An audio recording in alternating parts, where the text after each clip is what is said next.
തങ്ങളാണ് ആകാശത്തിന്റെ ഗംഗയുടെ ആകാശത്തിന്റെ അതിരുകളെ കടന്നുപോയത്. വേറെ ഒരാൾക്കും അത് കഴിയൂല. വിശുദ്ധ ഖുർആൻ പറയുന്നു, മിൻഹാ ഖലഖനാകും വഫീഹാ നുഈദുകും വമിൻഹാ നുഖ്രിജുകും താറതൻ ഉഖ്റാ. ഇത് വലിയൊരു അത്ഭുതമാണ്. മിൻഹാ ഖലഖനാകും, മയ്യിത്തിനെ നമ്മൾ ഖബറിലേക്ക് വെക്കുമ്പോൾ പറയുന്ന വാക്കാണത്. മണ്ണിൽ നിന്നാണ് നിങ്ങളെ ഞാൻ പടച്ചത്. വഫീഹാ നുഈദുകും, മണ്ണിലേക്ക് തന്നെ നിങ്ങളെ ഞാൻ മടക്കും. വമിൻഹാ നുഖ്രിജുകും താറതൻ ഉഖ്റാ, ഒരിക്കലൂടെ മണ്ണിൽ നിന്ന് നിങ്ങൾക്ക് ഞാൻ പുനർജന്മം നൽകും. ഇത് പഠിക്കാനുള്ള വിഷയം എന്താണെന്നറിയോ? ഭൂമി വിട്ട് മനുഷ്യൻ എങ്ങനെ സഞ്ചരിച്ചാലും ശരി, മരിക്കണമെങ്കിൽ ഭൂമിയിലേക്ക് മനുഷ്യൻ തിരിച്ചു വരുന്നതാണ്. ചന്ദ്രനിൽ പോയാലും ശരി, ചൊവ്വയിൽ അവിടെ ഒന്നും ഖബറടക്കേണ്ട ആവശ്യം വരില്ല. ഒരു മനുഷ്യനും സ്പേസിൽ പോയി മരിക്കാൻ പോകുന്നില്ല. മരിക്കാൻ ഭൂമിയിലേക്ക് തിരിച്ചു വരും. അതുകൊണ്ട് കൽപ്പന ചൗള ലാൻഡ് ചെയ്തുകൊണ്ടിരിക്കെ ഏതാനും സെക്കൻഡുകൾ ബാക്കി നിൽക്കെ മയ്യിത്താവാൻ ഭൂമിയിലേക്ക് തിരിച്ചെത്തിയത്. വലിയൊരു സ്പേസ് എക്സ്പെഡിഷൻ കഴിഞ്ഞിട്ട്. ഓർമ്മല്ലേ? എന്താ കാരണം എന്നറിയോ? അള്ളാന്റെ വാക്കാ, വഫീഹാ നുഈദുകും, ഭൂമിയിലേക്ക് തന്നെ നിങ്ങളെ ഞാൻ മടക്കി കൊണ്ടുവരും. അവിടെ പോയിട്ട് ഫ്ലാറ്റ് എടുത്തോ, അതൊന്നും വിഷയമല്ല. മരിക്കാൻ ഈ മണ്ണ് വേണം. ഇവിടെ നിന്നാണ് നിങ്ങളെ ഞാൻ പടച്ചത്. അതുകൊണ്ട് ഇത് ഖുർആനിന്റെ വെല്ലുവിളിയാണ്. മനുഷ്യൻ സ്പേസിൽ പോയി മരിച്ചാലും അവന്റെ ഡെഡ് ബോഡി കിടക്കാൻ ഭൂമിയല്ലാത്തൊരു മണ്ണ് അല്ലാഹു നിശ്ചയിച്ചിട്ടില്ല. ആകാശം എന്ന് പറയുന്ന ഫ്ലൈറ്റ് സഞ്ചരിക്കുന്ന വായു ഭൂമിയുടെ ഭാഗമാണത്. അന്തരീക്ഷം ഭൂമിന്റെ ഭാഗമാണ്. അതിനുള്ളിൽ മരിക്കാം. പക്ഷേ മയ്യിത്ത് ഭൂമിന്റെ ഉള്ളിലാണ് കിടക്കുന്നത്. വഫീഹാ നുഈദുകും, ഭൂമിയിലേക്ക് നിങ്ങളെ ഞാൻ തിരിച്ചു കൊണ്ടുവരും. ഖുർആൻ പറഞ്ഞ അത്ഭുതമാണ്. മറ്റൊരു വലിയ അത്ഭുതം ഖുർആൻ പറഞ്ഞത് ഫ്ലൈറ്റുകളെ സംബന്ധിച്ചാണ്. ഫ്ലൈറ്റിനെ കുറിച്ച് അതെങ്ങനെ അങ്ങനെ ഉണ്ടല്ലോ. ഒന്ന് സൂറത്തു തബാറക്കയിലല്ലേ, അവലം യറൗ ഇല ത്വയ്രി ഫൗഖഹും സാഫാത്തിൻ വയഖ്ബിദ്ന മാ യുംസികുഹുന്ന ഇല്ലർ റഹ്മാൻ. ശരിയല്ലേ? ഇനി സൂറത്തു നഹ്ലിലേക്ക് വരാം. അവലം യറൗ ഇല ത്വയ്രി മുസഖറാത്തിൻ ഫീ ജൗവിസ് സമാ. أولم يروا إلى الطير مسخرات في جو السماء ما يمسكهن إلا الله إن في ذلك لآيات لقوم يؤمنون. طير എന്ന് പറഞ്ഞാൽ പറക്കുന്നവ, പക്ഷി എന്ന് പറയാം. കൈറ്റിന് ത്വയ്റെന്ന് പറയും, ത്വയ്യാറ എന്ന് പറയും. ഫ്ലൈറ്റിന് ത്വായിറ എന്ന് പറയും. ത്വാറ യതീറു, പറക്കുന്നതൊക്കെ ത്വയ്റാണ്. അല്ലാഹ് ചോദിക്കാൻ, അവലം യറൗ, നിങ്ങൾ കാണുന്നില്ലേ, ഇല ത്വയ്രി ഫൗഖഹും, നിങ്ങളുടെ മീതെ പറക്കുന്നവയെ കാണുന്നില്ലേ? ഏതാണ്? പക്ഷികൾ. നിങ്ങളുടെ മീതെ സാഫാത്തിൻ വയഖ്ബിദ്ന, ചിറകുകൾ വിടർത്തിയിട്ടും ചിറകുകൾ കൂട്ടിപ്പിടിച്ചും പറക്കുന്നവയെ കാണുന്നില്ലേ? മാ യുംസികുഹുന്ന ഇല്ലർ റഹ്മാൻ, കാരുണ്യവാനായ അല്ലാഹു അല്ലാതെ മറ്റാരുമല്ല പക്ഷികൾക്ക് പറക്കാൻ സഹായിച്ചത്.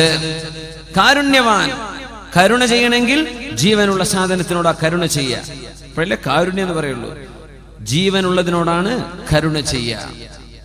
റഹ്മത്ത് ജീവനുമായി ബന്ധപ്പെട്ട് കിടക്കുന്നു.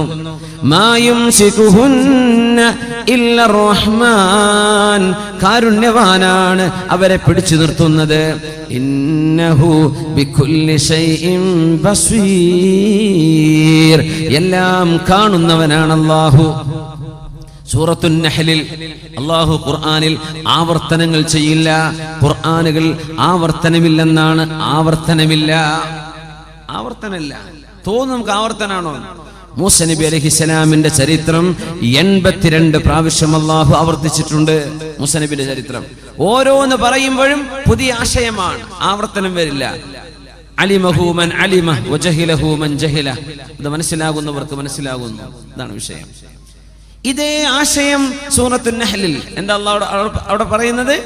അവലം യറൗ ഇല ത്വയ്രി, അവര് പറക്കുന്നവയെ നോക്കുന്നില്ലേ, കാണുന്നില്ലേ? ഫൗഖഹു എന്ന് പറഞ്ഞോ അവരുടെ മീതെ? ഇല്ല. സ്വാഫാത്തിൻ വയഖ്ബിൽന എന്നുണ്ടോ? അതുമില്ല. മുസഖറാത്തിൻ ഫീ ജൗവിസ് സമാ, ആകാശത്തിന്റെ മണ്ഡലങ്ങളിൽ മുസഖറാത്തിൻ കൺട്രോൾ ചെയ്യപ്പെട്ടത്, കൺട്രോൾ ചെയ്യപ്പെട്ട തസ്ഖീർ. സുബ്ഹാനല്ലദീ സഖറ ലനാ ഹാദാ എന്നല്ലാഹു ചൊല്ലാൻ പഠിപ്പിച്ചത് വാഹനം കയറുമ്പോഴാണ് അല്ലേ? സുബ്ഹാനല്ലദീ സഖറ ലനാ ഹാദാ വമാ കുന്നാ ലഹു മുഖ്രിനീൻ. സുബ്ഹാന സഖറ ലനാ അല്ലദീ സഖറ ലനാ, ഞങ്ങൾക്ക് വാഹനമായി ഉപയോഗിക്കാൻ ഒതുക്കി തന്ന പടച്ചവനെ. ഇനി നോക്കുക, അവലം യറൗ ഇല ത്വയ്രി, ഇത് ഫ്ലൈറ്റിനെ കുറിച്ചാണെന്നാ പറയുന്നത്. അവലം യറൗ ഇല ത്വയ്രി, പറക്കുന്നവയെ അവർ കാണുന്നില്ലേ? മുസഖറാത്തിൻ ഫീ ജൗവിസ് സമാ, ആകാശത്തിന്റെ മണ്ഡലങ്ങളിൽ കൺട്രോൾ ചെയ്യപ്പെട്ടത്, റഡാർ സംവിധാനങ്ങൾ കൊണ്ടും അല്ലാതെയും കൺട്രോൾ ചെയ്യപ്പെട്ട് പറക്കുന്നവ. ചിറക് വിടർത്തി കൂട്ടിയെന്നല്ല, മുസഖറാത്തിൻ, റഡാർ സംവിധാനത്തിന്റെ കണക്ഷൻ വിട്ടുപോയാൽ ഫ്ലൈറ്റുകൾ വഴിതെറ്റിപ്പോകും, ലാൻഡ് ചെയ്യാൻ പറ്റൂല. തസ്ഖീർ ചെയ്യപ്പെട്ട് മനുഷ്യർക്ക് സുബ്ഹാനല്ലദീ സഖറ ലനാ എന്ന് ചൊല്ലാൻ പറ്റുന്ന രീതിയിൽ ആകാശത്ത് കൺട്രോൾ ചെയ്യപ്പെട്ട് പറക്കുന്നവയെ കാണുന്നില്ലേ? മായും സികുഹുന്ന, അവയെ പിടിച്ചു നിർത്തുന്നത് ഇല്ല റഹ്മാൻ എന്നല്ല ഇവിടെ പറഞ്ഞത്. എന്താ? ഇല്ലല്ലാഹ്, അല്ലാഹുവാണ് ആ പറവകളെ പിടിച്ചു നിർത്തുന്നത്. അല്ലാഹ് എന്ന് പറഞ്ഞാൽ ജീവനുള്ളതിനും ഇല്ലാത്തതിനെയും പറയുമ്പോഴാ അല്ലാഹ് എന്ന് പ്രയോഗിക്കുക. ജീവനുള്ളതിനോട് പറയുമ്പോഴാ റഹ്മാൻ, കാരുണ്യവാൻ. പറവകൾ ജീവികളാണ്, അവരോട് കാരുണ്യവാനാ അവരെ പിടിച്ചു നിർത്തുന്നത്.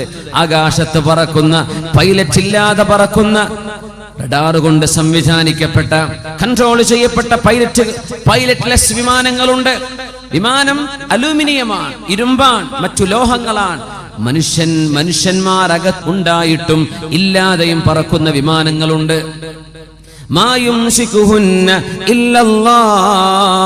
ഈ ഇരുമ്പിൻ കഷ്ണങ്ങളെ, അലൂമിനിയം കഷ്ണങ്ങളെ ആകാശത്ത് പിടിച്ചു നിർത്തുന്നത് അവനാണ്. അതിന്റെ ഉള്ളിൽ സഞ്ചരിക്കുന്ന യാത്രക്കാരെ സംരക്ഷിക്കുന്നതും അല്ലാഹുവാണ്. ഈ രണ്ടും ഉൾക്കൊള്ളിക്കാനാണ് റഹ്മാൻ എന്ന് പറയാതെ അല്ലാഹ് എന്ന് പറഞ്ഞത്. അതുമാത്രമല്ല, ഇത് അത്ഭുതമാണെന്നും കൂടെ പറയുന്നു അല്ലാഹു. ഇന്ന ഫീ ദാലിക ലആയാതിൻ ലിഖൗമി യുഅ്മിനൂൻ, ഈമാനുള്ളവർക്ക്, വിശ്വാസമുള്ളവർക്ക്, അല്ലാഹുവിനെ പറ്റി മനസ്സിലാക്കാൻ ആഗ്രഹിക്കുന്നവർക്ക് ഇതിലൊക്കെ ദൃഷ്ടാന്തങ്ങളുമുണ്ട്. ഇനിയിപ്പോ ഫ്ലൈറ്റ് എന്ന് മനസ്സിലാക്കാതെ അർത്ഥം വെച്ചാൽ ഇത് പറവെന്ന് അർത്ഥം വെക്കാം, ബേർഡ്സ് എന്ന് അർത്ഥം വെക്കാം, ഒരു കുഴപ്പമില്ല. പക്ഷേ ഇത് വിമാനത്തെ സംബന്ധിച്ചുള്ള സൂചനകളാണ്. ഇങ്ങനെ പറക്കുന്നവയുണ്ട്. ഫീ ജൗവിസ് സമാ, ആകാശത്തിന്റെ മണ്ഡലങ്ങളിൽ. പക്ഷിയെ പറ്റി പറഞ്ഞപ്പോ എന്താ പറഞ്ഞത്? സൂറത്ത് തബാറക്കയിൽ ഫൗഖഹും, നിങ്ങളുടെ തലന്റെ മീതെയായി ഇവർ പറക്കുന്നത്. പക്ഷികൾ അങ്ങനെയല്ലേ പറക്കുന്നത്? നിങ്ങളുടെ തലന്റെ മീതെ. വിമാനത്തെ പറ്റി പറഞ്ഞു ഫീ ജൗവിസ് സമാ, ഭൂമിയിൽ നിന്ന് 40,000 50,000 അടി ഉയരത്തിലാണ് ഫ്ലൈറ്റ് പറക്കുന്നത്. 40,000, 40,000 ഫീറ്റ്, 35,000 ഫീറ്റ്, 60,000 ഫീറ്റ് ഹൈറ്റിലാണ് പറക്കുന്നത്. ഇങ്ങനെയൊക്കെ സംവിധാനിച്ച പടച്ചവനെ നിങ്ങൾക്ക് മനസ്സിലാവുന്നില്ലേ? 20-ാം നൂറ്റാണ്ടിനോട് ഖുർആൻ സംസാരിക്കുകയാണ്, 21-ാം നൂറ്റാണ്ടിനോട് ഖുർആൻ സംസാരിക്കുകയാണ്. ഇങ്ങനെ നോക്കിയാൽ അത്ഭുതങ്ങളുടെ കലവറകളാണ്. അള്ളാഹു പഠിക്കാൻ തൗഫീക്ക് തരട്ടെ. ഈ കലാം സംഭവിക്കാൻ പോകുന്ന ഒരുപാട് അത്ഭുതങ്ങൾ ഇനി പറയാൻ പോവാണ്. പരിശുദ്ധമായ ഖുർആൻ വ്യാഖ്യാനിച്ചുകൊണ്ട് പറഞ്ഞു തരുന്നുണ്ട്. അന്ത്യനാളിനോടടുക്കുമ്പോൾ അല്ലാഹു ചെയ്യുന്ന വലിയ വലിയ അത്ഭുതങ്ങൾ, വലിയ അത്ഭുതങ്ങൾ. ഖുർആൻ തന്നെ പറയുന്നു, വഇദൽ ബിഹാറു ഫുജ്ജിറത്, കടൽ ജലം കരയിലേക്ക് കയറാൻ പോകുന്നുണ്ട്. വഇദൽ ബിഹാറു ഫുജ്ജിറത്, കടൽ ജലം കരയിലേക്ക് ഒഴുകും. സീ ലെവൽ ഉയരും. ഇന്ന് ലോകത്തെ ഏറ്റവും വലിയ ചർച്ച എന്താ? Global warming. ഗ്ലോബൽ വാർമിംഗ് ഏറ്റവും വലിയ ആഗോള താപനം. ആഗോള താപനം എന്നത് വാർമിംഗ് ശരിക്കൊരു വാർണിംഗ് ആണ്. ഇത് അള്ളാഹുവിന്റെ വാർണിംഗ് ആണ്, താക്കീതാണെന്നാണ്. ഐസുമലകൾ കാണാനില്ല, ഐസുമലകൾ കാണാനില്ല. ഗ്രീൻലാൻഡിലെയും പസഫിക്കിന്റെ ഭാഗങ്ങളിൽ കിടക്കുന്ന എത്രയോ ഐസിന്റെ മലകൾക്ക് അഡ്രസ് ഇല്ല. എവിടെ പോയി? മെൽറ്റായി പോയിരിക്കുകയാണ്. പോളാർ റീജിയനുകളിൽ, സൂര്യൻ ഉദിക്കാത്ത പ്രദേശങ്ങളിൽ കിടക്കുന്ന എത്രയോ മലകൾ ഇന്ന് അപ്രത്യക്ഷമായിട്ടുണ്ട്. ഐസിന്റെ മലകൾ. സയന്റിസ്റ്റുകളല്ലേ പറയുന്നത്. എന്താ കാരണം? ചൂട് കൂടിയിട്ട് അവയൊക്കെ ഉരുകി ഒലിച്ച് വെള്ളത്തിലേക്ക് അലിയുകയാണ്. അങ്ങനെ ഗ്രീൻലാൻഡിൽ മാത്രമുള്ള ഐസുമലകളെങ്ങാനും വെള്ളമായി അലിഞ്ഞ് കടലിലേക്ക് ചേർന്നു കഴിഞ്ഞാൽ ലോകത്തെ സമുദ്രജലം 6 മീറ്ററോളം ഉയർത്താൻ മാത്രമുള്ള ഐസിന്റെ മലകൾ ഗ്രീൻലാൻഡിൽ അല്ലാഹു കൊണ്ടുപോയി വെച്ചിട്ടുണ്ട്. അങ്ങനെ വന്ന കടലോര പ്രദേശങ്ങൾ, സർവമാന ലോകത്തിന്റെ സീപോർട്ടുകളും വെള്ളത്തിനടിയിലായി പോകും. കടൽ ജലം കരയിലേക്ക് ഒഴുകാൻ പോകുന്നുണ്ട്. അത് അന്ത്യനാളിന്റെ മുമ്പ് സംഭവിക്കുമെന്ന് പരിശുദ്ധ ഖുർആൻ. ആ കടൽ ജലം ഉയരാനുള്ള സാധ്യതയാണ് അള്ളാഹുവിന്റെ ഭൂമിയിൽ അള്ളാഹു ഐസുമലകളെ ഒരുക്കിക്കൊണ്ടിരിക്കുന്നത്. ഐസുമലൊക്കെ വെള്ളമായി കഴിഞ്ഞാൽ കടലിൽ ജലത്തിന്റെ നിരപ്പ് ഉയരാൻ തുടങ്ങും. എന്തിന് 6 മീറ്റർ? 1 മീറ്റർ ഉയർന്നാൽ ലോകത്തെ ഒട്ടുമിക്ക സീപോർട്ടുകളും വെള്ളത്തിനടിയില്ല. 2 3 ഉയർന്നാൽ കഴിഞ്ഞു. പിന്നെ ഒരു കപ്പലിനും സീപോർട്ടിലേക്ക് സാധനം ഇറക്കാൻ പറ്റൂല, വെള്ളത്തിലായി പോകും. എവിടേക്കാ, ഏത് മുനിസിപ്പാലിറ്റിക്ക് വെള്ളം അടിച്ചൊഴിവാക്കാൻ പറ്റുക? അള്ളാന്റെ കടൽ ഇങ്ങോട്ട് വന്നാൽ ഫുജ്ജിറത്. ഇത് ഖുർആൻ പറയുന്ന അത്ഭുതമാണ് സംഭവിക്കാൻ പോകുന്നത്. വിശുദ്ധ ഖുർആൻ തന്നെ പറയുന്നുണ്ട്, ലശംസു യംബഗി ലഹാ അൻ തുദ്രികൽ ഖമറ വലൽ ലൈലു സാബിഖുൻ നഹാർ വകുല്ലും ഫീ ഫലകിൻ യസ്ബഹൂൻ. സൂര്യനും ചന്ദ്രനും വൽ ഖമറ ഖദ്ദർനാഹു മനാസില ഹത്താ ആദ കൽ ഉർജൂനിൽ ഖദീം. ചന്ദ്രന് സഞ്ചരിക്കാനുള്ള ഭ്രമണപഥം നിശ്ചയിച്ചു കൊടുത്ത അല്ലാഹു ഈ ചന്ദ്രന്റെ പ്രഭ നഷ്ടപ്പെട്ടു പോവുകയും അതിന്റെ ഗ്രാവിറ്റി നഷ്ടപ്പെട്ടു പോവുകയും ചെയ്ത് ഉണങ്ങിയ ഈത്തപ്പന കുല പോലെ പൊടിപൊടിയാകാൻ പോകുന്നു. സൂര്യൻ അതിന് നിശ്ചയിക്കപ്പെട്ട അവസാനത്തെ ഊഴം വരെ സഞ്ചരിക്കാൻ പോകുന്നുണ്ട്. സൂര്യനും ഒരു ഡാർക്ക് മാറ്ററായി മാറാൻ പോവുകയാണ്. വെളിച്ചമില്ലാതെ, പ്രഭയില്ലാതെ പൊലിഞ്ഞു പോകും. فإذا برق البصر وخسف القمر وجمع الشمس والقمر. അന്ത്യനാളിനെ കുറിച്ച് ഖുർആനിന്റെ പ്രഖ്യാപനമാണിത്. സൂര്യനും ചന്ദ്രനും ഒരുമിച്ച് ചേർക്കപ്പെടുമ്പോൾ മനുഷ്യന്റെ കണ്ണുകൾക്ക് നോക്കി കാണാൻ കഴിയാത്ത വിധം കണ്ണിന്റെ പ്രഭ പോലും നഷ്ടപ്പെടുമ്പോൾ ഭൂമിയും സൂര്യനും അടുത്തുവരെ വന്നുകൊണ്ടിരിക്കുകയാണ്, അടുക്കുകയാണ്. ഇതിന്റെ ഭാഗമാണ് നമ്മുടെ താപനം അനുഭവിക്കുന്നത്. ഭൂമിയുടെ റൊട്ടേഷനിൽ മാറ്റം വന്നുകൊണ്ടിരിക്കുന്നു. ആ മാറ്റങ്ങൾ അല്ലാഹു തആല ഞൊടിയിടയിൽ വർദ്ധിപ്പിക്കുകയും, ഭൂമിയുടെ സാറ്റലൈറ്റ് ആണ് ചന്ദ്രൻ. ചന്ദ്രനും ഭൂമിയും അടുത്തു വന്നാൽ ഭൂമി ചന്ദ്രനെ പിടിച്ചു വലിക്കും. ചന്ദ്രനെ പിടിച്ചു വലിച്ചാൽ ചന്ദ്രൻ പൊടിപൊടിയായി, ധൂളിയായി ഭൂമിക്ക് ചുറ്റും പറക്കും. ഏതുപോലെ ശനിഗ്രഹത്തിന്റെ ചിത്രം നോക്കിയാൽ ഒരു വട്ടം കാണാൻ പറ്റും ശനിക്ക് ചുറ്റും. അത് ശനിഗ്രഹത്തിന്റെ ഉപഗ്രഹമായിരുന്നു. പിടിച്ചു വലിച്ചതാ ഗ്രാവിറ്റി കൊണ്ട്. പൊടിയായി, അങ്ങനെ പൊടിയായി ഭൂമിക്ക് ചുറ്റും ചന്ദ്രൻ ധൂളിയായി പറക്കാൻ തുടങ്ങും. ഈ ധൂളിയോടുകൂടെ സൂര്യനിലേക്ക് ഭൂമി അടുത്താൽ സൂര്യനാണ് ഭൂമിയേക്കാൾ ഗ്രാവിറ്റി കൂടുതലുള്ളത്, ആകർഷണ ബലം കൂടുതലുള്ളത്. ആദ്യമായി പിടിക്കപ്പെടുന്നത് ആരാണ്? ചന്ദ്രനാണ്. ചന്ദ്രൻ പൊടിയാണ്. ഈ പൊടി സൂര്യനിലേക്ക് അബ്സോർബ് ചെയ്യപ്പെടുകയാണ്. സൂര്യനും ചന്ദ്രനും പിന്നെ ഒന്നാകും. ശുദ്ധ ഖുർആൻ. ഇത് നടക്കാൻ പോകുന്ന സംഗതികളാണ്. നടന്നു കഴിഞ്ഞവയുണ്ട്, നടക്കാൻ പോകുന്നവയുണ്ട്. വലിയ അത്ഭുതമാണ്. ചന്ദ്രനിൽ പിളർപ്പുണ്ട് എന്ന് ഖുർആൻ പറഞ്ഞു. പിളർപ്പ്, ചന്ദ്രനിൽ പിളർപ്പ് സംഭവിച്ചത് അതറിഞ്ഞിട്ട് മുസ്ലിമായ ആളുകളുണ്ട്. ഡേവിഡ് മൂസയെ പോലെ ഡേവിഡ് മൂസ പിറ്റ്കോക്ക്, ബ്രിട്ടീഷുകാരനാണ്. അയാൾ മുസ്ലിമാവാൻ തന്നെ കാരണം ചന്ദ്രൻ പിളർന്നു എന്നുള്ള ആയത്താണ്. ബിസ്മില്ലാഹിർ റഹ്മാനിർ റഹീം. ഇഖ്തറബത്തിസ് സാഅതു വൻശഖൽ ഖമർ. ഇഖ്തറബത്തിസ് സാഅ, ലോകാവസാനം അടുത്തു വന്നിട്ടുണ്ട്. വൻശഖൽ ഖമർ, ചന്ദ്രൻ പിളർന്നിട്ടുണ്ട്. ചന്ദ്രൻ പിളർന്നത് എവിടെയാ? അഷ്റഫുൽ ഖൽഖ് തങ്ങളുടെ കാലത്ത് മക്കയിലാണ് നടന്നത്. ഖുറൈശികൾ ചോദിച്ചതാ, മുഹമ്മദ് നബിയെ, നിങ്ങളുടെ പടച്ചവൻ വല്ലാത്ത കഴിവുള്ള ദൈവം തമ്പുരാനാണെങ്കിൽ ഇക്കാണുന്ന ചന്ദ്രനെ 2 ഭാഗമാക്കി പൊളിയാക്കി കാണിച്ചു തരാമോ? പൂർണ്ണചന്ദ്രനെ നോക്കി പറഞ്ഞു. അള്ളാഹുവിന്റെ റസൂല് ചോദിച്ചു, അത് കണ്ടാൽ നിങ്ങൾ വിശ്വസിക്കുമോ? അവർ പറഞ്ഞു, തീർച്ചയായും. യാ അല്ലാഹ്, എന്റെ സമൂഹം പറയുന്നുണ്ട്, പടച്ചവനെ, ഈ ചന്ദ്രന് നീ 2ആയി കാണിച്ചു കൊടുത്താൽ അവർ നിന്നിൽ വിശ്വസിക്കാമെന്ന്. 2 ഫിൽഖത്തുകളായി കാണിച്ചു കൊടുക്കണേ അല്ലാഹ്. സ്വഹാബികൾ പറയുന്നുണ്ട്, അന്ന് ഞങ്ങൾ ചന്ദ്രൻ 2 പിളർപ്പായി, ഒന്നൊരു മലയുടെ മുകളിലും മറ്റൊന്ന് ജബൽ അബീ ഖുബൈസിന്റെ മുകളിലും എന്ന പോലെ തോന്നുമാർ 2 ഭാഗമായി മാറി നിൽക്കുന്നത്. ചന്ദ്രൻ മക്കയിലേക്ക് ഇറങ്ങിയതല്ലേ, ആകാശത്തുള്ള ചന്ദ്രനെ 2 പാതിയായി ഞങ്ങൾ കണ്ണുകൊണ്ട് കണ്ടിട്ടുണ്ട്. ഖുർആനല്ലേ പറയുന്നത്, ഇഖ്തറബത്തിസ് സാഅ, അന്ത്യനാൾ വന്നെത്തുന്നതിന്റെ അടയാളങ്ങളിലുണ്ട്. വൻശഖൽ ഖമർ, ചന്ദ്രൻ പിളരുന്നത്. ചന്ദ്രൻ പിളർന്നു.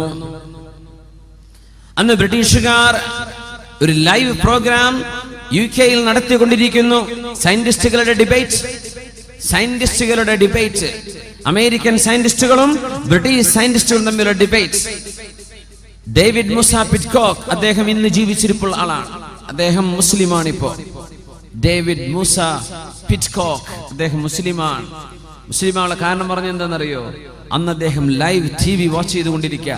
ചർച്ച, അമേരിക്കൻ സയന്റിസ്റ്റുകളും ബ്രിട്ടീഷുകാരെ ചോദിച്ചു, പൊന്നാര അമേരിക്ക, ലക്ഷക്കണക്കിന് കോടിക്കണക്കിന് ബില്യൺ കണക്കിന് ഡോളർ പൊടിച്ചിട്ട് നിങ്ങൾ ചന്ദ്രനിലേക്ക് പോയി അല്ലേ? എന്താ മനുഷ്യ സമൂഹത്തിന് കിട്ടിയത്? നിങ്ങൾ കുറച്ച് കല്ലുകളുമായി വന്നു. ചന്ദ്രനിലെ കുറച്ച് കല്ലുകൾ എന്നല്ലാതെ എന്ത് നേട്ടമാണ് നിങ്ങൾ ചെയ്തത് എന്ന് ആക്ഷേപിച്ചുകൊണ്ട് ചോദിച്ചു. അമേരിക്കൻ സയന്റിസ്റ്റുകൾ ഒന്നും പറഞ്ഞില്ല. ഇവർ പിന്നെ കയറി പിടിച്ച് പറയാൻ തുടങ്ങി, എന്ത് നേട്ടമാണ് നിങ്ങളെ കൊണ്ടുണ്ടായി? ബില്യൺ കണക്കിന് ഡോളർ പിടിച്ചിട്ടേ കുറച്ച് പാറക്കല്ല് കൊണ്ടുവരാൻ നിങ്ങൾ പോയത്?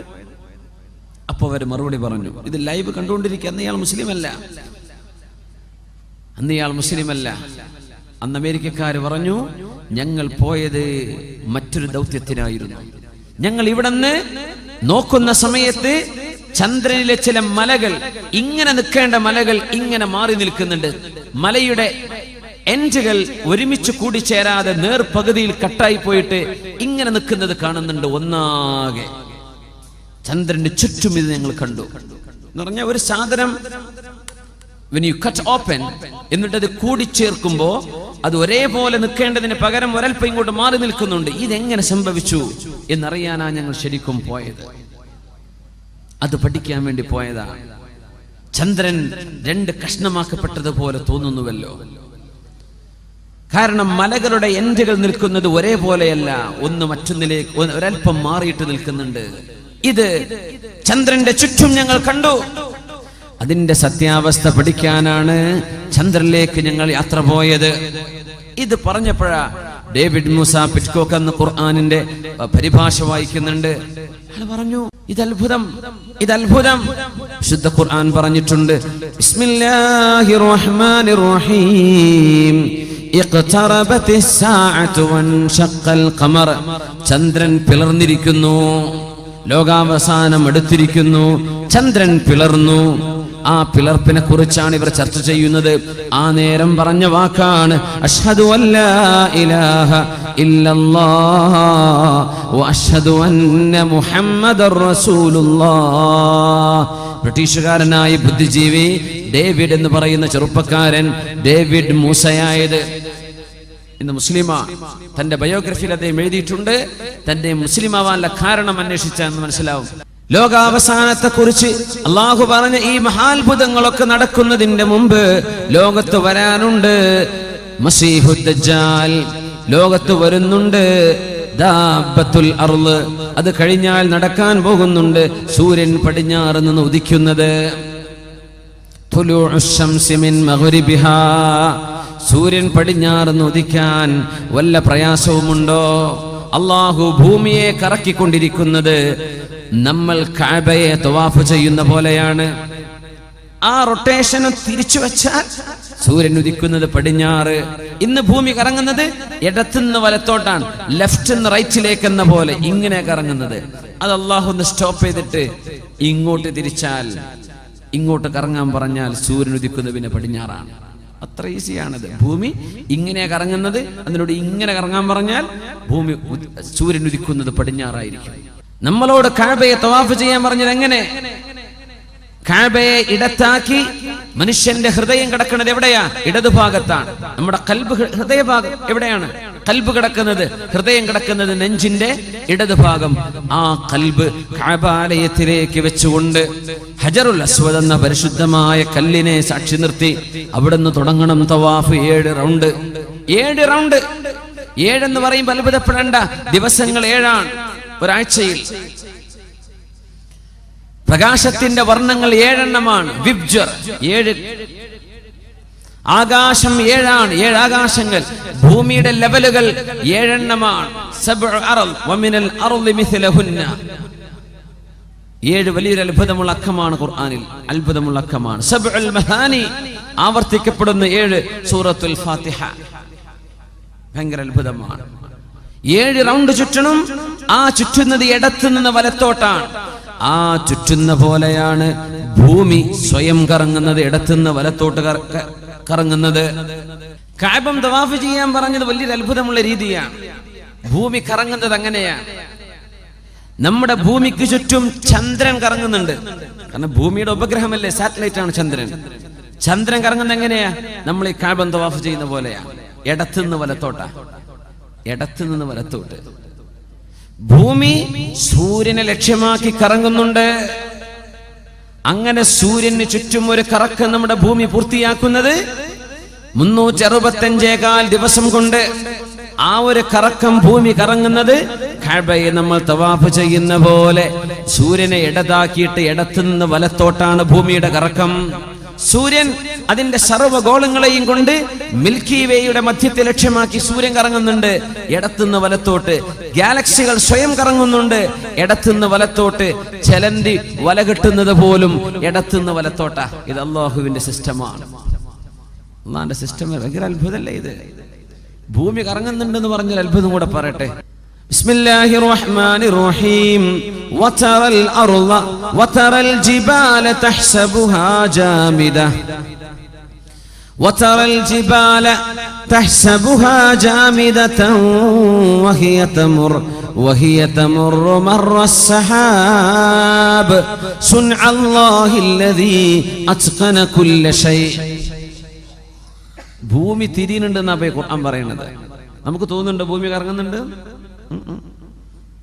നമ്മളിപ്പോ എത്ര സ്പീഡിലാണ് ഓടുന്നറിയോ? നമ്മുടെ ഭൂമി അള്ളാന്റെ വായുവിൽ, ഈ സ്പേസിൽ നമ്മുടെ ഭൂമി നമ്മളെയും കൊണ്ട് ഓടുന്ന സ്പീഡ് എത്രയാണെന്നറിയോ? 1 മണിക്കൂറിൽ 1,08,000 കിലോമീറ്റർ. 1 മണിക്കൂറിൽ 1,08,000 കിലോമീറ്റർ വേഗതയിൽ നമ്മളും പള്ളിയും പന്തലൊക്കെ അടക്കം പോകുന്നുണ്ട്. വല്ലതും അറിയുന്നുണ്ടോ? ഇല്ല. അങ്ങനെ 1,08,000 സ്പീഡിൽ നമ്മുടെ ഭൂമി കറങ്ങിയാലേ അടുത്ത ജനുവരി 1 ആവുള്ളൂ. 365 ദിവസം. അത് പൂർത്തിയാവുന്നത് 1,08,000 കിലോമീറ്റർ സ്പീഡിൽ പെർ അവർ. ഭൂമി സൂര്യന് ചുറ്റുമുള്ള കറക്കമാണ്. ആ റൗണ്ട് പൂർത്തിയാകുമ്പോഴാ 1 കൊല്ലമായി നമ്മൾ പറയാ. ആ പോക്ക് നമ്മൾ പോകുന്നുണ്ട്. അതിന്റെ ഒപ്പം ഭൂമി സ്വയം കറങ്ങുന്നുണ്ട്, സൂര്യന് ചുറ്റും കറങ്ങുന്നുണ്ട്. വല്ലതും അറിയുന്നുണ്ടോ? ഒരു ട്രെയിൻ പോയാൽ അടുത്ത് നിൽക്കാൻ പറ്റുമോ? കൊടുങ്കാറ്റല്ലേ. സൂര്യന്റെ ചുറ്റും ഭൂമി ഇത്ര സ്പീഡിൽ പോയിട്ട് വല്ല കൊടുങ്കാറ്റും ഭൂമിന്റെ അന്തരീക്ഷത്തിൽ വല്ല കാറ്റും അറിയുന്നുണ്ടോ? വല്ല ബുദ്ധിമുട്ട് അറിയുന്നുണ്ടോ? അള്ളാഹുവിന്റെ ഈ അന്തരീക്ഷത്തിൽ ഒന്നും അറിയുന്നില്ല. ഖുർആൻ പറയുന്നു, നോക്കൂ.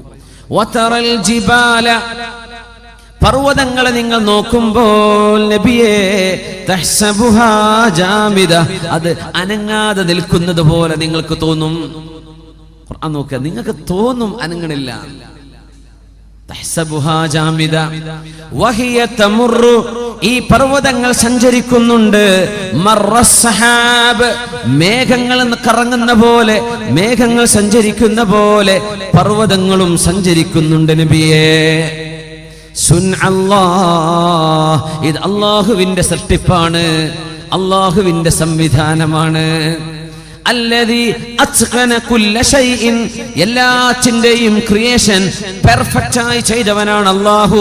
അതുകൊണ്ട് നബിയെ അനങ്ങുന്നില്ല എന്ന് മനുഷ്യർക്ക് തോന്നും, ഇവ അനങ്ങുന്നുണ്ട്. ഏതുപോലെ? മേഘം സഞ്ചരിക്കുന്ന പോലെ. ഒരു പർവ്വതവും പാണത്തൂര ഒരു മലയും ഇങ്ങോട്ട് ഏഴിമലയിലേക്കോ ഏഴിമലയിലെ പർവ്വതം മംഗലാപുരത്തേക്കോ മാറിയിട്ടില്ല. ഇത് സഞ്ചരിക്കുന്നുണ്ടെന്നുള്ള പറയും ചെയ്യുക. ഏതുപോലെ? മേഘം പോലെ. എന്താണ് പറഞ്ഞത്? മേഘം ഒറ്റക്കാണോ പോകുന്നത്? അല്ല, മേഘത്തെ ആര് തള്ളിവിടണം?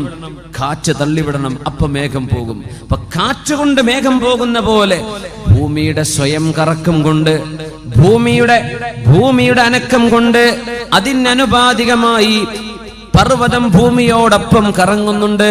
പർവ്വതം ഒറ്റക്ക് നടക്കുന്നതല്ല, ആരോ കൊണ്ടുപോകുന്നുണ്ട്. മേഘത്തെ കാറ്റ് കൊണ്ടുപോകുന്ന പോലെ. അല്ലാഹു ഉദാഹരണം വെച്ച് നോക്കൂ.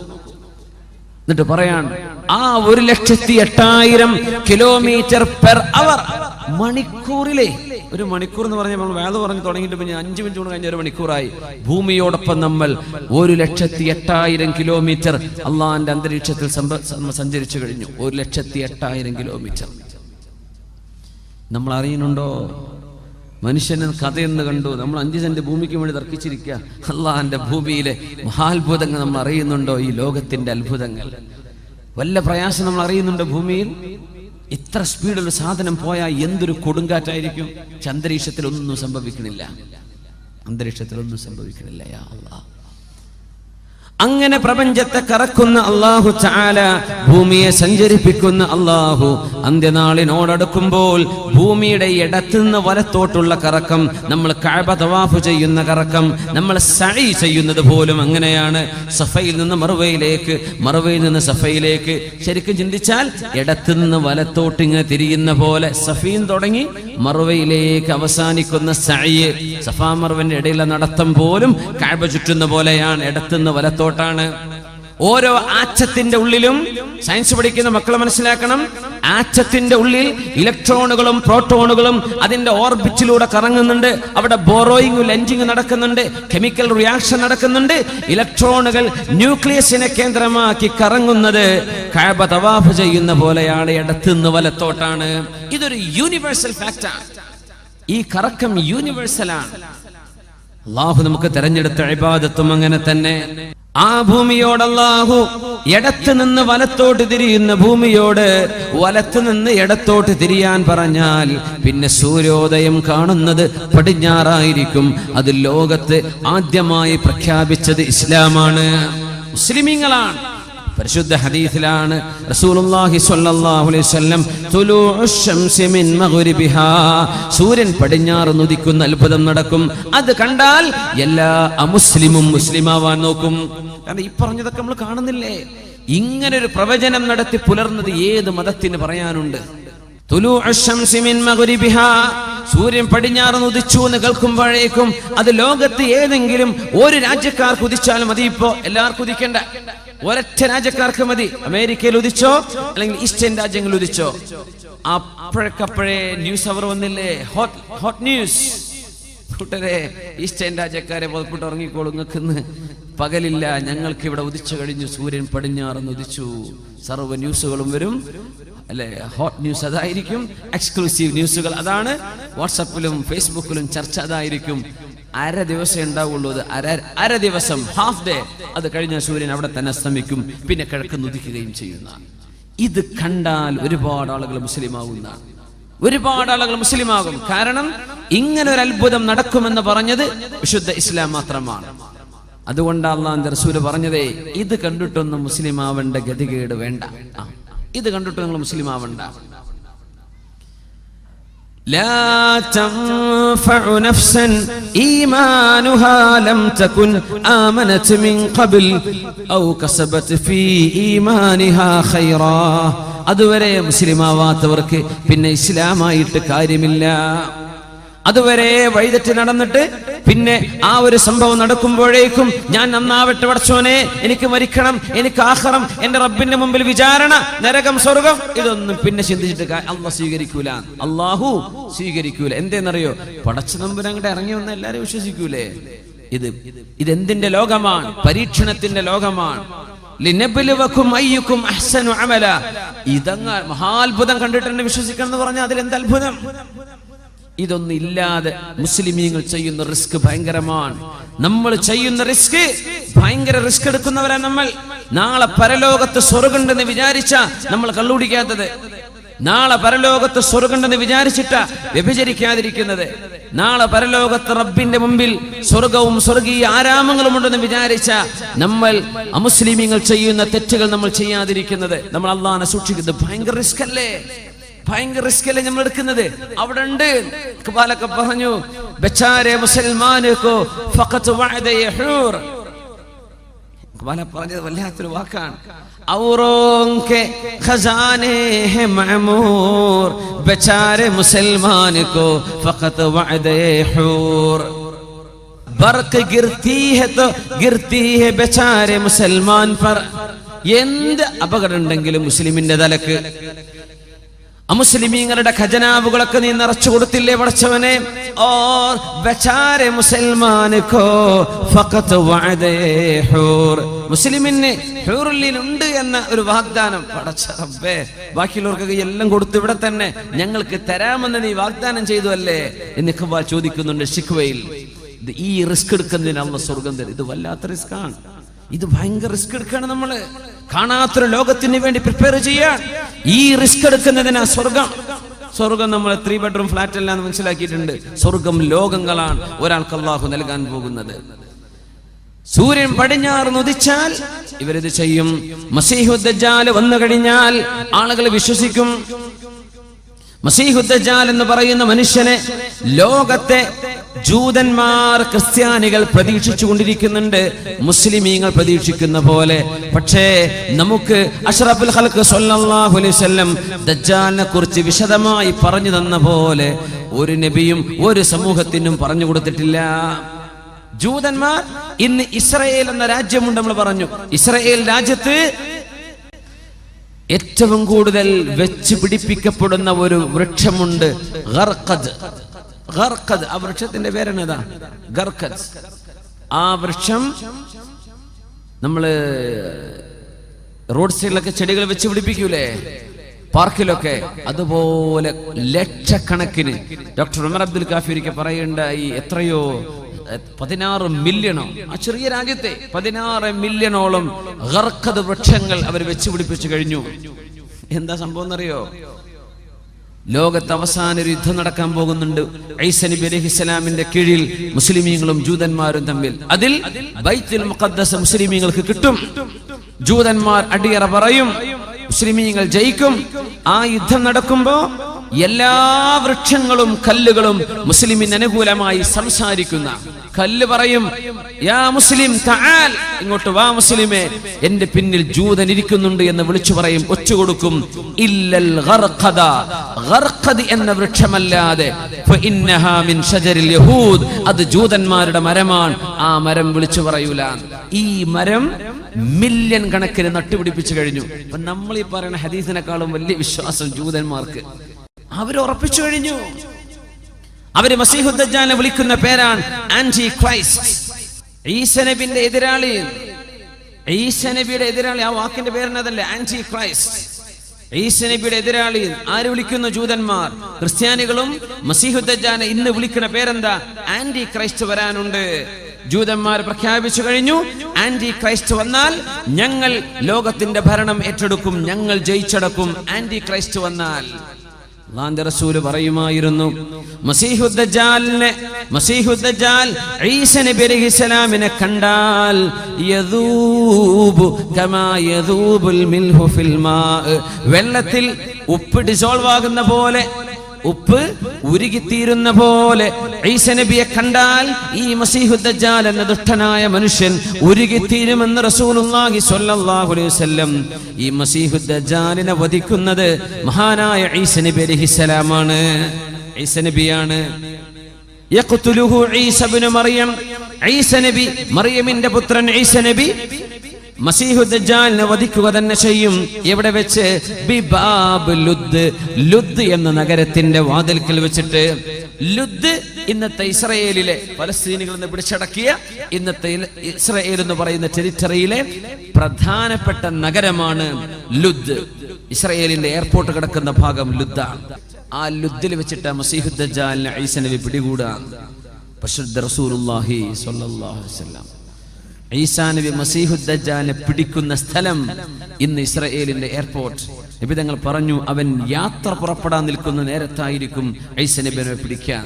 വല്ല ഫ്ലൈറ്റും കയറി പോകാൻ നിൽക്കായിരിക്കും, എമിഗ്രേഷൻ കഴിഞ്ഞിരിക്കുന്ന നേരത്തായിരിക്കും ഈസാ നബി പിടിച്ച് കൊണ്ടുവരുന്നത്. ഈ രീതിയിൽ ആധുനികന് മനസ്സിലാകത്തക്ക രീതിയിൽ ഹദീസിന്റെ വചനങ്ങൾ ശരിക്ക് പച്ചയിൽ പുലർന്നുകൊണ്ടിരിക്കുന്ന കാലമാണിത്. ആരാണ് മസീഹു ദജ്ജാൽ? അവനിവിടെ ഉണ്ടോ? എന്താണ് അവന് സംഭവിച്ചത്? എന്താ നമുക്ക് കാണാൻ പറ്റാത്തത്?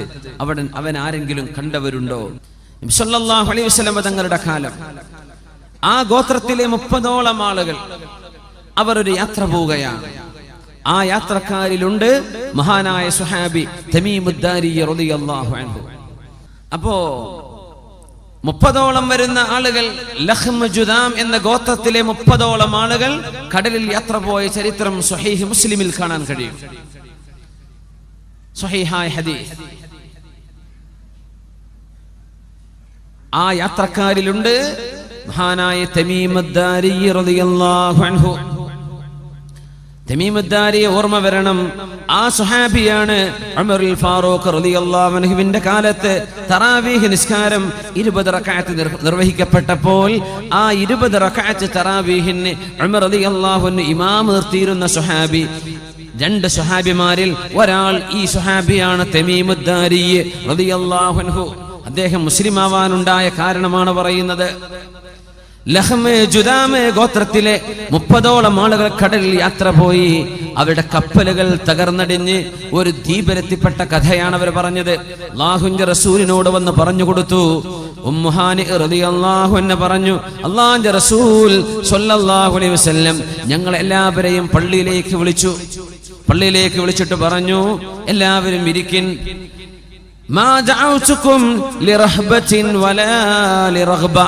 നിങ്ങളെ പേടിപ്പിക്കാനോ സന്തോഷിപ്പിക്കാനോ ഒന്നുമല്ല ഞാനിപ്പോൾ വിളിച്ചത്. പക്ഷേ തമീമുദ്ദാരി എന്ന ഈ ചെറുപ്പക്കാരൻ അഖ്ബറനി, എന്നോട് ചില കാര്യങ്ങൾ പറഞ്ഞു തന്നു. ആ കാര്യങ്ങൾ ഞാൻ നിങ്ങളെ പഠിപ്പിച്ച അതേ വസ്തുതകളായി അദ്ദേഹം കണ്ടിരിക്കുന്നു. അത് പഠിപ്പിച്ചു തരാൻ, തമീമുദ്ദാരിയുടെ അനുഭവം നിങ്ങൾക്ക് പറഞ്ഞു തരാനാണ് ഞാൻ നിങ്ങളെ വിളിപ്പിക്കുന്നത് എന്ന് പരിശുദ്ധ റസൂലുള്ളാഹി സ്വല്ലല്ലാഹു അലൈഹി വസല്ലം. സ്വഹീഹ് മുസ്ലിമിന്റെ ഹദീസ്. ഇതെന്തല്ല ദഈഫ് അല്ല, എന്തല്ല മൗദൂഉൻ തള്ളിക്കളയുന്ന ഹദീസ് ഒന്നുമല്ല. എന്താ സ്ട്രോങ് ഹദീസാണ് സ്വഹീഹ് മുസ്ലിം. ഞങ്ങൾ യാത്ര പോയി. അങ്ങനെ ഞങ്ങളുടെ കപ്പൽ തകർന്നടിഞ്ഞ് ഞങ്ങൾ ഒരു വിജനമായ ദ്വീപിലേക്ക് കയറി ചെന്നു. ഞങ്ങളൊക്കെ ക്ഷീണിച്ചിട്ടുണ്ട്, തകർന്നിട്ടുണ്ട്. 30ഓളം ആളുകളായ അറബികൾ. അന്ന് അറബികൾ ഒരുപാട് യാത്ര ചെയ്യുന്ന ആളുകളാ, വോയേജസ്. ഒരു GPS സംവിധാനം ഇല്ലാതെ അവർ യാത്ര ചെയ്തത്. നമ്മുടെ കോഴിക്കോട് കാപ്പാടും കൊച്ചിയിലും നമ്മുടെ കൊയിലാണ്ടിയിലൊക്കെ അറബികൾ നടത്തിയ യാത്രയൊക്കെ എങ്ങനെ, എന്തൊരു അത്ഭുതമാണല്ലേ. നമുക്ക് പോകാൻ പറ്റും. ഇപ്പോൾ എല്ലാ സംവിധാനമുള്ള കപ്പലുണ്ട്. ഒന്നുമില്ല, പായക്കപ്പല് പോരില്ലേ, എവിടെ എത്തുന്ന എന്തറിയും. അങ്ങനെ ധൈര്യം കാണിച്ചൊരു സമൂഹം ഉണ്ടായതുകൊണ്ടാ അവരിലേക്ക് അള്ളാഹുവിന്റെ റസൂലിനെ പറഞ്ഞയച്ചതെന്ന് സ്വല്ലല്ലാഹു അലൈഹി വസല്ലം. അറബികൾ ചെയ്യുന്ന പോലെ ത്യാഗം ഒരു സമൂഹത്തിനും ചെയ്യാൻ പറ്റൂല എന്ന് അള്ളാഹ്ക്കറിയാം. അതുകൊണ്ട് നബി തങ്ങൾ അങ്ങോട്ട് അയച്ച് അവരെ കൊണ്ട് ലോകത്തിന്റെ ദഅവത്ത് എല്ലായിടത്തേക്കും അവരെത്തിച്ചു തന്നത് മാലിക് ദീനാർ തങ്ങൾ അടക്കം അങ്ങനെ വന്നവരല്ലേ. അവര് യാത്ര പോയി, കപ്പൽ തകർന്നടിഞ്ഞ് ഒരു ദ്വീപിലേക്ക് അഭയം പ്രാപിച്ച കഥയാണ് മഹാനായ തമീമുദ്ദാരി റളിയല്ലാഹു അൻഹു അല്ലാഹുവിന്റെ റസൂലിനോട് പറഞ്ഞു കൊടുക്കുന്നത്. നബിയെ, ഞങ്ങൾ കയറി ചെന്നപ്പോൾ ഫസ്തഖ്ബലത്നാ ദാബത്തുൻ, ഒരു മൃഗം ഞങ്ങളുടെ മുമ്പിൽ പ്രത്യക്ഷപ്പെട്ടു. സൗദാ, ഒരു കറുത്ത ഭയങ്കരമായ അദീമ, ഒരു ഭീമാകാരമുള്ള ഒരു ജീവി.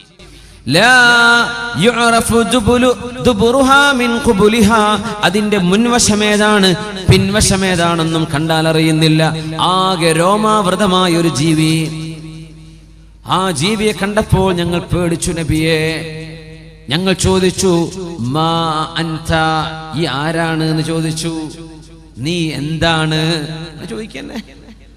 മാ അൻത വിചാരിച്ച മറുപടി പറയില്ല. ആ സാധനം മറുപടി പറഞ്ഞു. അതാണ് അത്ഭുതം. ആ ജീവി ഞങ്ങളോട് മറുപടി പറഞ്ഞു, അനൽ ജസ്സാസ, ഞാൻ ജസ്സാസ എന്ന മൃഗമാണ്. ഞങ്ങൾ ചോദിച്ചു വമൽ ജസ്സാസ, എന്താണ് ജസ്സാസ എന്ന് പറഞ്ഞാൽ? ആ മൃഗം പറഞ്ഞു, ഞാൻ ആരാണെന്ന് നിങ്ങൾക്കറിയണമെങ്കിൽ ഇൻതഖിലൂ ഇലാ ദൈരിൻ തഹ്ത, ആ താഴ്ഭാഗത്ത് ഒരു ഗുഹയുണ്ട്, അവിടെ ഒരാൾ ഇരിക്കുന്നുണ്ട്.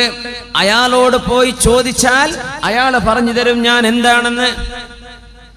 ഇവര് പറയാ, നബിയേ ഞങ്ങൾ പേടിച്ചു പോയി, ഞങ്ങൾ വിചാരിച്ചു ഇന്നഹാ ജാന്ന, ഇത് പിശാച് പെണ്ണ് ജിന്നാണോ എന്ന് പേടിച്ചു നബിയേ.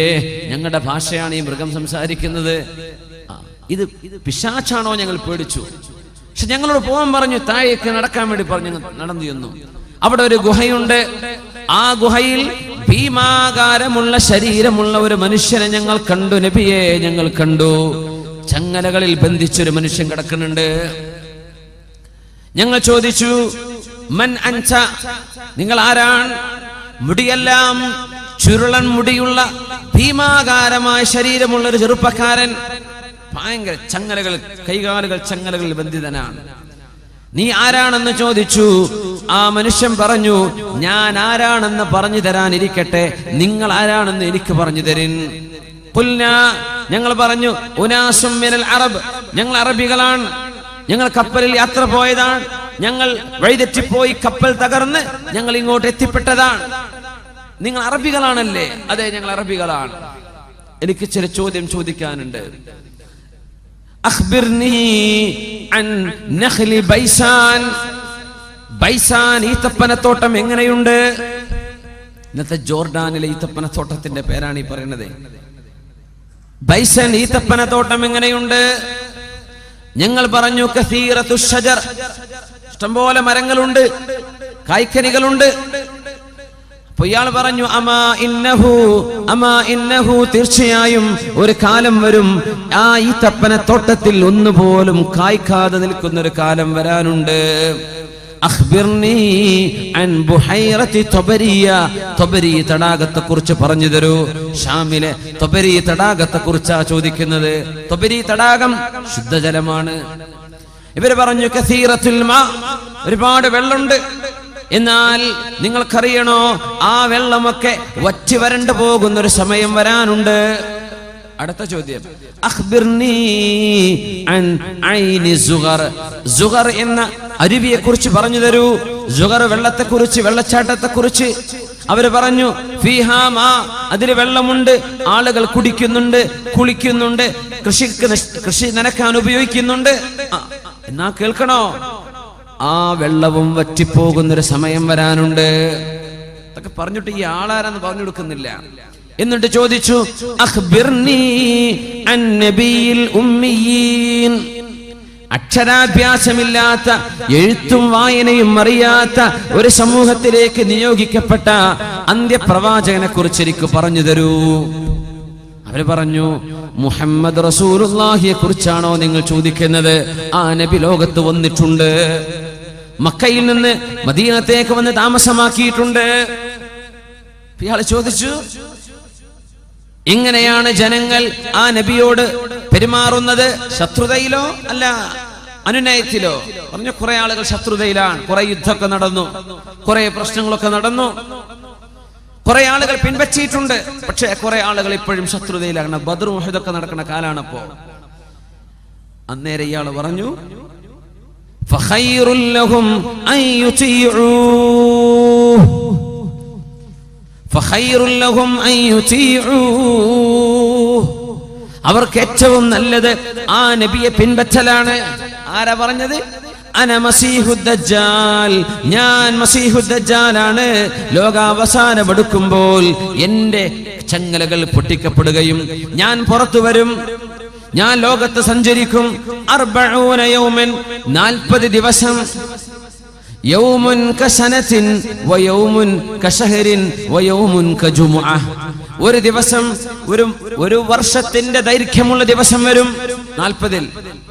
വേറെ ഒരു ദിവസം ഒരു മാസത്തിന്റെ ദൈർഘ്യമുള്ള ദിവസം വരും. വേറെ ഒന്ന് ഒരാഴ്ചയുടെ ദൈർഘ്യമുള്ള ദിവസം വരും. ബാക്കി 37 ദിവസങ്ങൾ സാധാ ദിവസങ്ങളായിരിക്കും. ഞാൻ ലോകത്തിന്റെ എല്ലാ ഭാഗത്തും സഞ്ചരിക്കും. ഗൈറ മക്ക വ ത്വയ്ബ, മക്കയൊഴികെ ത്വയ്ബ ഒഴികെ ബാക്കി എല്ലായിടത്തും ഞാനെത്തും. അമ്മാ മക്കത വ ത്വയ്ബ ഫതഹറുസുഹൽ മലായിക, മക്കയിലേക്കും മദീനയിലേക്കും എനിക്ക് കടക്കാൻ കഴിയില്ല. ആ നേരം മക്കക്കും മദീനക്കും അള്ളാഹുവിന്റെ മലക്കുകൾ കാവൽ നിൽക്കുകയായിരിക്കും. എനിക്കടുക്കാൻ പറ്റില്ല. ഇവിടെ എത്തിയപ്പോൾ റസൂലുള്ളാഹി സ്വല്ലല്ലാഹു അലൈഹി വസല്ലം അവിടുത്തെ കയ്യിൽ ഊന്നുവടിയുണ്ട്. ആ വടി മിമ്പറിൽ കുത്തിക്കൊണ്ട് പറഞ്ഞു, ഹാദിഹി ത്വയ്ബതു ഹാദിഹി ത്വയ്ബതു ഹാദിഹി ത്വയ്ബ. ഇതാണ് ആ ത്വയ്ബ എന്ന മദീന. എന്റെ മദീനയുടെ പേരാണ് ത്വയ്ബ. എന്റെ മദീനയാണ് അവൻ ത്വയ്ബ എന്ന് പറഞ്ഞത്. ഇതാണ് ത്വയ്ബ, ഇതാണ് ത്വയ്ബ, ഇതാണ് ത്വയ്ബ എന്ന് റസൂലുള്ളാഹി സ്വല്ലല്ലാഹു അലൈഹി വസല്ലം ക്രിസ്ത്യാനികളായ 30ഓളം ആളുകളോടാണ് അവർക്കൊക്കെ ആ നബിയെ പിൻപറ്റലാണ് നല്ലത്. ഈ വാക്കുകൊണ്ട് തിരിച്ചു വന്നപ്പോൾ എനിക്ക് മുസ്ലിമാവണം നബിയെ, എനിക്ക് കലിമ ചൊല്ലിത്തരൂ നബിയെ, എനിക്ക് ഷഹാദത്ത് പറഞ്ഞു തരൂ നബിയെ എന്ന് പറഞ്ഞ് കലിമ ചൊല്ലി ഷഹാദത്ത് ചൊല്ലിയ സ്വഹാബിയാണ് തമീമുദ്ദാരി റളിയല്ലാഹു അൻഹു. അപ്പോ ഈ ഒറ്റക്കണ്ണുള്ള കുറെ കാർട്ടൂൺ ഫിഗർ ഇറങ്ങുന്നുണ്ട് ഇപ്പോ. ഒറ്റക്കണ്ണ്. അതുകൊണ്ടാണ് അമേരിക്കന്റെ $1 മുകളിൽ എന്തുണ്ട്, ആ പിരമിഡിന്റെ മുകളിലായി ഒരു ഒറ്റക്കണ്ണിന്റെ ചിഹ്നം കാണാൻ പറ്റും. അതൊക്കെ നമ്മുടെ അറൈവൽസിലെ ആ കുട്ടികൾ ശരിക്കും ചെയ്തിട്ടുണ്ട്. നല്ല വർക്ക് ചെയ്തിട്ടുണ്ട്. ഒറ്റക്കണ്ണ് പിശാച് ഈ മസീഹുദ്ദജ്ജാലിന്റെ അടയാളമാണ്.